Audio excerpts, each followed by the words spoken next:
निद को चोरे सपना देखे कहीं जाओ मो बिल्लो रानी।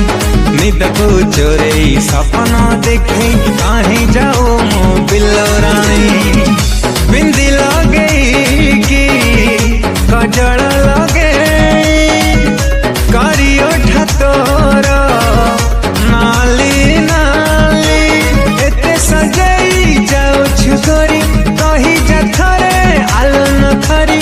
एते सजाई जाओ छुगरी कही जथरे आलन खरी। मन कुचरे तो मीठा कथा गजरा गभाबाली मो गजरा गभाबाली। गजरा गभाबाली मो गजरा गभाबाली। गजरा गभाबाली मो गजरा